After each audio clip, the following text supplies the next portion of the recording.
School जाते हुए रास्ते में सुमित को वेद की बात याद आई। उसने पिया से चुपके से कहा, अरे हाँ पिया, अब मुझे याद आया। कुछ दिन पहले मैंने वेद से कहा था कि हम घूमने चलते हैं, मगर उसने साफ मना कर दिया था। उसने कहा था कि उसे बहुत प्रैक्टिस करनी है। क्या कहा तुमने? वेद ने खुद घूमने से मना किया? मगर ये कैसे हो सकता है? उसे तो घूमना बहुत पसंद है ना? पिया को भी इस बात पर बहुत हैरानी हो रही थी।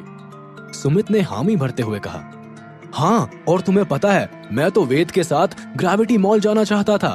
तुम्हें याद है वो इस मॉल के तैयार होने के लिए कितना एक्साइटेड था, मगर उसने वहां जाने से भी मना कर दिया। इस बात पर पिया ने शॉक्ड एक्सप्रेशंस दिखाकर कहा, क्या वेद ग्रेविटी मॉल भी नहीं जाना चाहता था? और सुमित, तुम सच में बहुत बुरे हो। तुमने वेद को इनवाइट किया मगर मुझे नहीं। How mean. इस बात पर पिया सुमित से काफी नाराज हो गई। ये देखकर सुमित ने उससे कहा, अरे पिया, तुम तो बात बात पर गुस्सा हो जाती हो। मगर वेद हाँ बोलता तो हम तीनों साथ में ही जाते ना। तुम तो ऐसे बोल रही हो जैसे मैं वहां अकेले चला गया। अब गुस्सा छोड़ो और मेरी बात पर ध्यान दो। मुझे तो लगता है आज जो कुछ भी हुआ वो सब इसी वजह से हो पाया, क्योंकि शायद ये लड़का अब दिन रात प्रैक्टिस करने लगा है। नहीं तो वेद का इतनी जल्दी इतना अच्छा होना बिल्कुल भी पॉसिबल नहीं है। सुमित की बात सुनकर पिया वेद की तरफ देखने लगी। मुझे गुस्सा तो बहुत आ रहा है कि वेद ने मुझे हरा दिया, मगर मुझे उसके लिए बहुत खुशी भी हो रही है। उसने लाइफ में सच में बहुत स्ट्रगल किया है। मैंने देखा है वो किस तरह परेशान रहता था और खुद से ही फ्रस्ट्रेटेड रहता था। आज अगर वो अपनी लाइफ में प्रोग्रेस कर पाया है तो मुझे तो उसके लिए खुश होना चाहिए। वेद के बारे में सोचते हुए पिया के चेहरे पर मुस्कुराहट छा गई।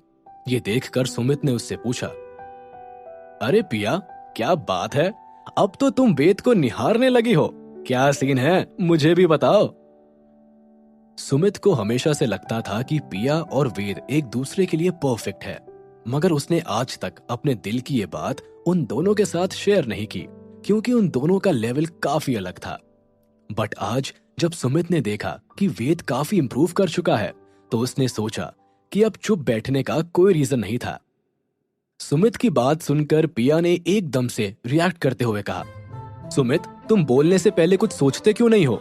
मैं तो बस ये सोच रही थी कि मुझे अपने दोस्त के लिए खुशी होनी चाहिए ना, कि उस पर मुझसे बेहतर होने की वजह से गुस्सा आना चाहिए। मगर तुम सच में होपलेस हो। इतने में वेद पीछे मुड़ा। अरे, तुम दोनों फिर लड़ने बैठ गए। मुझे लगा तुम दोनों मेरे साथ चल रहे हो, मगर जब मैंने पीछे मुड़कर देखा तो तुम दोनों इतना पीछे चल रहे हो। आज तुम दोनों की वजह से पक्का लेट हो जाएगा। चलो जल्दी पैर चलाओ। वेद ने उन दोनों से जल्दी चलने के लिए कहा और आपस में बातें करते करते कुछ ही देर में वह तीनों स्कूल पहुंच गए। स्कूल पहुंचकर सुमित को अचानक याद आया कि आज उसे अपनी अटेंडेंस को लेकर प्रिंसिपल से मिलने जाना था। ओह शिट, मैं तो भूल ही गया था। आज प्रिंसिपल ने मुझे मिलने बुलाया था। मैं पहले ही बहुत लेट हो चुका हूँ। चलो मैं निकलता हूँ, तुम दोनों से बाद में क्लास में मिलूंगा। बाय। अरे सुमित, उफ, ये लड़का भी ना हमेशा जल्दी में ही रहता है। पिया सुमित से उसके कोई नोट्स मांगना चाहती थी, मगर उससे पहले ही वो कुछ कह पाती सुमित वहां से जा चुका था। पिया ने फिर वेद की तरफ देखते हुए कहा, अरे वेद, तुम्हारी भी थ्योरी की नॉलेज काफी अच्छी है ना? क्या तुम मुझे अपने नोट्स दे दोगे? मैंने पिछले कुछ दिन क्लास अटेंड नहीं की थी ना, तो मैं नोट्स भी नहीं बना पाई। हाँ बिल्कुल, क्लास खत्म होने के बाद मैं तुम्हें सारे नोट्स दे दूंगा। पिया और वेद आपस में बातें करते हुए कॉलेज के गेट से लेकर अपनी क्लास की तरफ जा रहे थे।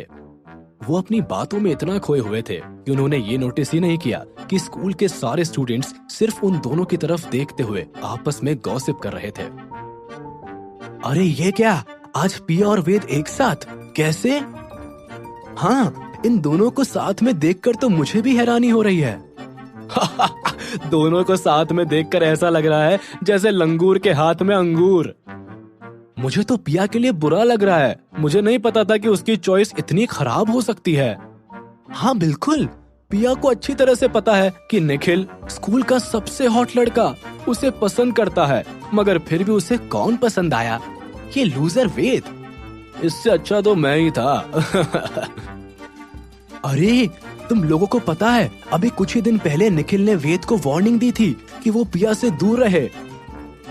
क्या सच में? वेद ने निखिल की वार्निंग को इग्नोर करने की हिम्मत की। ओह नो, अब तो उसे निखिल से कोई नहीं बचा सकता। हाँ, तुमने बिल्कुल सही कहा, अब तो निखिल इस लड़के को कच्चा चबा जाएगा। वही पास में खड़ा निखिल लकी ये बात सुन रहा था और गुस्से में वेद और पिया की तरफ घूरते हुए देख रहा था। वेद के बच्चे को मैंने अच्छी तरह से समझाया था कि ये पिया से दूर रहे, मगर इस लड़के ने मेरी वार्निंग को लाइटली लेने की गलती की। अब मैं इसे नहीं छोड़ूंगा। कोई और बात होती तो मैं इसके हाथ पैर तोड़ देता, मगर इसने मेरे दिल पर वार किया है तो मैं भी इस पर पर्सनल अटैक करूंगा। निखिल कुछ देर तक अपना दिमाग चलाने लगा। फिर उसने देखा उससे थोड़ी दूर पर शुभम खड़ा हुआ था। ओए शुभम, इधर आ। उसकी आवाज सुन एक लंबा सा लड़का घबराते हुए निखिल के सामने जाकर खड़ा हो गया। तुमने मुझे बुलाया? हाँ, वो वेद तेरा ही दोस्त है ना? निखिल की ये बात सुनकर शुभम के हाथ पैर कांपने लगे। वेद और मेरा दोस्त? नहीं नहीं, वो मेरा कोई दोस्त नहीं है। वो मैं पिछले साल स्कूल में नया आया था ना, तो मुझे उसके बारे में कुछ पता नहीं था, मगर जैसे ही मुझे पता चला कि उसकी क्या औकात है, मैंने उससे बात करना छोड़ दिया। शुभम की बातों से निखिल इरिटेट होने लगा। उसने कहा, सुन, मुझे तेरी हिस्ट्री नहीं सुननी। मैं बस इतना जानना चाहता हूं कि उस वेद की लाइफ में ऐसा क्या है जो उसके लिए सबसे ज्यादा इंपॉर्टेंट है। ये सवाल सुनकर शुभम सोच में पड़ गया। फिर उसे अचानक कुछ याद आया और उसने कहा, वैसे तो ज्यादा कुछ नहीं है, बट एक बार उसने बताया था कि उसकी बहन भी इसी स्कूल में पढ़ती है। बहन का जिक्र होते ही निखिल के दिमाग में एक खुराफाती आइडिया आ गया। अच्छा, तो बड़े लूजर ब्रदर की छोटी लूजर सिस्टर भी यही पढ़ती है। क्या नाम है उस लड़की का? शुभम ने हंसकर जवाब देते हुए कहा, अरे जैसा तुम्हें लग रहा है वैसा बिल्कुल नहीं है। वो लड़की कोई लूजर नहीं है, बल्कि वो तो हमारी स्कूल की जीनियस स्टूडेंट है, श्रेया शर्मा। श्रेया का नाम सुनते ही निखिल की आंखें फटी की फटी रह गई। क्या कहा तूने? श्रेया शर्मा? वो इस लूजर वेद की बहन है। श्रेया का नाम सुनते ही निखिल का आइडिया बनने से पहले ही टूट गया। श्रेया हमारे स्कूल की स्टार स्टूडेंट्स में से एक है। अगर मैंने उसके साथ किसी भी तरह की छेड़खानी की तो ये स्कूल वाले मुझे ही उठाकर बाहर फेंक देंगे। इस गधे वेद की किस्मत तो सच में बहुत अच्छी है। मैं किसी भी हाल में वेद से बदला लेने के लिए श्रेया को यूज नहीं कर सकता, मगर मैं उस वेद के बच्चे को इतनी आसानी से जाने भी तो नहीं देना चाहता। निखिल एक गहरी सोच में डूब गया था। उसे समझ नहीं आ रहा था कि वह ऐसा क्या करे जिससे वेद टूट जाए। निखिल से थोड़ी देर तक बात करने के बाद शुभम काफी कॉन्फिडेंट फील करने लगा था। उसने कहा, अरे निखिल, तुम किस सोच में डूब गए? शुभम को इस तरह बात करते हुए देखकर निखिल को गुस्सा आ गया। उसने उसे पंच करते हुए कहा, मेरे साथ अपनी लिमिट क्रॉस करने की हिम्मत कभी मत करना। इतना कहने के बाद निखिल वहां से चला गया। अब निखिल कुछ और भी ज्यादा खतरनाक करने के बारे में सोच रहा था, मगर ऐसा कुछ करने से पहले उसे बहुत घबराहट महसूस हो रही थी। मुझे समझ नहीं आ रहा था कि ऐसा करना ठीक रहेगा या नहीं।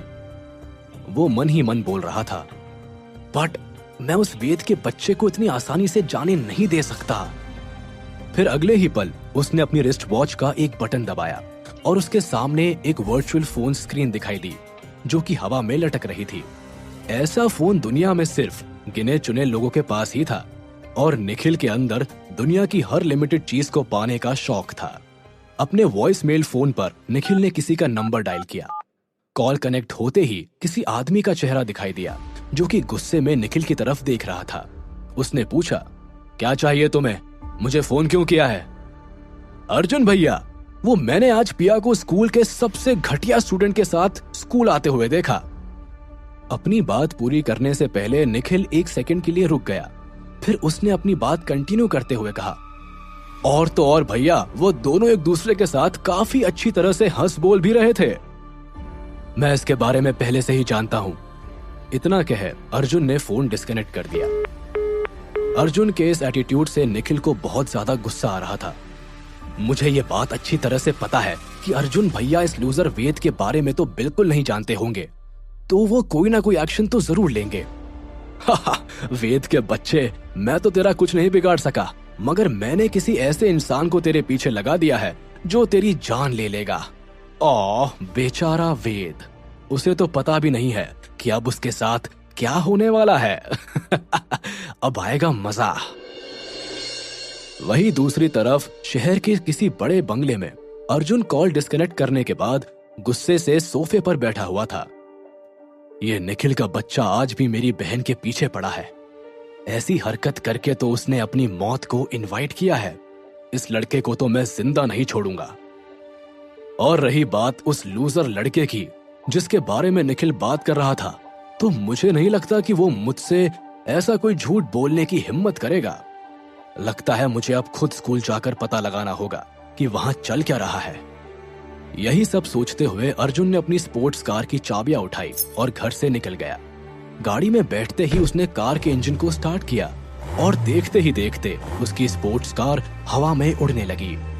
वो किसी टूटते तारे की तरह आसमान में किसी डायरेक्शन की तरफ बढ़ रही थी।